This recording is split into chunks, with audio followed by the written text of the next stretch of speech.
itu Maha tahu apa yang menjadi kebutuhan hamba-hambanya dan apa yang terbaik untuk mereka. Dia Maha tahu tanpa diberitahu, Dia Maha awas tanpa diingatkan. Dan karena kasih sayangnya, Dia selalu memberi tanpa diminta, selalu memenuhi tanpa ditagih. Jika engkau ingin mendengar Tuhan berbicara kepadamu, bacalah Al-Quran.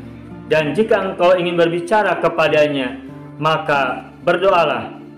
Berdoa itu bukan sekedar media untuk meminta, sebab tanpa diminta pun Allah sudah memberi dan selalu menganugerahi. Berdoa lebih dimaknai sebagai jalan dan media untuk berkoneksi dan membangun komunikasi dengan Zat yang Maha memberi dan menguasai.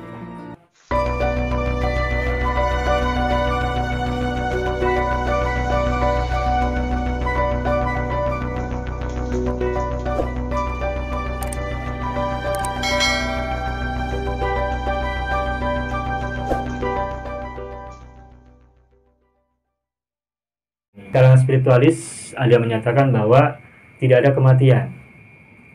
Yang terjadi adalah perpindahan alam. Karena ketika seseorang mati meninggalkan dunia, yang mati itu adalah tubuhnya. Karena tubuhnya sudah tidak punya kemampuan untuk aktif kembali. Mungkin karena ada bagian-bagian penting yang rusak, yang sudah tidak berfungsi. Dan bagian tubuh yang rusak itu adalah yang sangat vital. Misalnya mungkin jantung, mungkin otak, mungkin yang lain-lain yang sangat vital. Yang ketika itu rusak, maka terjadilah kematian. Nah, ketika kematian terjadi, maka yang dikubur, yang dimakan ulat itu adalah tubuhnya, raganya, jasmaninya, jasadnya. Sedangkan ruhnya tetap melangsungkan perjalanan berikutnya. Dari alam materi duniawi, dia masuk ke alam perbatasan yang disebut dengan alam barzakh. Dan ketika berada dalam barzakh itu, ia sudah memasuki alam perbatasan dari dunia untuk menuju alam keabadian. Dan untuk masuk ke alam keabadian akhirat itu, seseorang tidak bisa langsung loncat dari dunia yang fana ke alam baka akhirat, melainkan harus melintasi dulu alam perbatasan, yaitu disebut dengan alam barzakh. Nah, ketika seseorang sudah di alam barzakh, itu juga ia hidup, melakukan perjalanan. Tetapi yang hidup bukan jasmaninya, tetapi ruhnya, dengan dimensi yang berbeda, dengan suasana yang berbeda, dan juga dengan perasaan, dengan kondisi nikmat ataupun nikmat. Kalau nikmat artinya kenikmatan, kalau nikmah artinya kebalikan dari nikmat. Di dalamnya ada musibah, di dalamnya ada suka, di dalamnya ada duka, di dalamnya ada kenikmatan, juga di dalamnya ada azab. Sebagaimana kita pun di dunia ada suka, ada duka, ada sesuatu yang kita merasakan kenikmatan di dalamnya, juga ada sesuatu yang kita merasa sengsara ataupun nestapa. Maka begitulah juga di alam barzakh. Maka ketika kita berdoa setelah sholat kita, Allahumma inni a'udzubika min adzabil qabri, aku berlindung kepadamu dari azab kubur. Maka azab kubur itu bagian dari kedukaan yang dialami oleh seseorang ketika ia masuk ke alam barzakh. Sebagaimana seseorang di dunia mengalami suka dan duka, maka begitulah pula di alam barzakh orang pun mengalami suka dan duka, tergantung amal-amalannya ketika di alam dunia. Di alam dunia atau di alam materi ini, di alam dunia, seseorang ditentukan oleh usianya. Lama tidaknya seorang di alam dunia itu ditentukan oleh usia. Tetapi kalau di alam barzakh dan di alam keabadian, lama tidaknya seorang itu ditentukan oleh amalannya. Kalau dunia, seseorang itu merasakan hidupnya lama itu karena usianya. Ada yang 10 tahun, 20 tahun, 50 tahun, atau 100 tahun.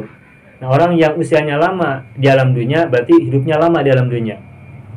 Orang yang usianya panjang, orang yang usianya banyak, berarti dia merasakan hidup di dunia lama. Nah, tetapi dimensi barzakh dan dimensi akhirat nanti menentukan lama sebentarnya kehidupan seseorang bukan lagi dilihat oleh usia, tetapi dilihat oleh amalannya. Ketika amalannya baik, maka kehidupannya terasa ringan dan mudah atau sebentar saja. Tetapi ketika amalannya di dunia buruk, maka keburukan amalan itu justru akan menjadi kehidupannya merasa lama, karena dia merasakan kedukaan merasakan kesengsaraan atau yang dalam bahasa yang lain disebut dengan azab kubur itu. Maka mudah-mudahan kita semua sebagaimana di dunia mengharapkan kehidupan yang penuh dengan kenikmatan dan kebaikan, maka begitulah juga kita pun berharap semoga dimanapun kita melaksanakan perjalanan berikutnya, baik di alam barzah, alam kebangkitan dan seterusnya, kita juga berharap, berdoa semoga kita pun mengalami kondisi-kondisi yang nikmat, kondisi-kondisi yang baik, kondisi-kondisi yang suka, kondisi-kondisi yang dipenuhi dengan kenikmatan dari Allah Azza wa Jalla. Itulah sebabnya ketika kita sekarang masih hidup ini, kita pun selalu berdoa, Allahumma inni as'aluka husnal khotimah wa a'udzubika min su'il khotimah. Ya Allah, aku memohon kepadamu husnul khotimah dan aku berlindung kepadamu dari su'ul khotimah. Dan berikutnya doa kita adalah Allahumma inni a'udzubika min adzabil qabri wa min adzabin nar wa min fitnatil mahya wal mamat wa min syarri fitnatil masihid dajjal. Ya Allah, aku berlindung kepadamu dari azab kubur dan juga dari azab neraka. Mudah-mudahan kita semua terbebas dari azab yang kemungkinan akan dirasakan oleh siapapun di alam barzah dan juga alam-alam berikutnya, ketika orang itu termasuk orang-orang yang kufur, yang maksiat, yang durhaka kepada Allah Azza wa Jalla. Dan kita berharap semoga kita semua, meskipun kita punya banyak dosa, semoga kita termasuk orang-orang yang mendapatkan ampunan dari Allah. Dan sekalipun amalan kita sedikit, semoga sedikit amal ini menjadi pengetuk rahmat Allah, pengetuk pintu kebesaran Allah, menjadi pengetuk pintu kemahakasihan Allah yang sangat luas, yang tidak terbatas, karena kasih sayangnya lebih luas daripada langit dan bumi. Yaitu harapan kita, sebanyak apapun amalan kita tidak akan bisa membeli surga, karena amalan kita sangat naif untuk bisa membeli surga, karena surga tidak bisa dibeli oleh amalan kita. Dulu Pak Ade pernah cerita ya, bahwa kita sebanyak apapun amalan kita itu tidak akan bisa membeli surga, karena surga itu Allah anugerahkan kepada yang dikehendakinya.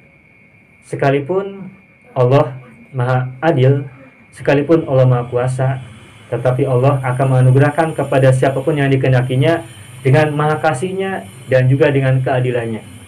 Dan amalan kita tentu saja tidak akan mungkin bisa membeli surga, karena amalan kita tidak ada apa-apanya, bahkan belum tentu diterima oleh Allah Azza wa Jalla. Lalu apa yang membuat kita masuk surga? Tidak lain adalah rahmat dan kasih sayang Allah Subhanahu wa Ta'ala. Semoga kita semua termasuk orang-orang yang dianugerahi rahmat kasih sayang Allah Azza wa Jalla kapanpun, dimanapun, baik dalam perjalanan di alam materi ini maupun kelak di perjalanan di alam perbatasan barzah, maupun berikutnya di alam berikutnya, yakni alam kebangkitan, alam pengumpulan yaumul mahsyar, alam al-hisab yaumul hisab, perhitungan, yaumul jaza, alam pembalasan, dan ujungnya adalah yaumul khulud, hari keabadian. Amin ya rabbal alamin. Demikian sebagai kata pengantar, mudah-mudahan ada manfaatnya khususnya buat diri saya pribadi sebagai pengingat tentang kematian yang pasti akan kita jelang, entah esok, entah lusa, siap ataupun tidak. Mudah-mudahan kita semua termasuk orang-orang yang beruntung dengan rahmat Allah dan ampunannya. Amin ya rabbal alamin.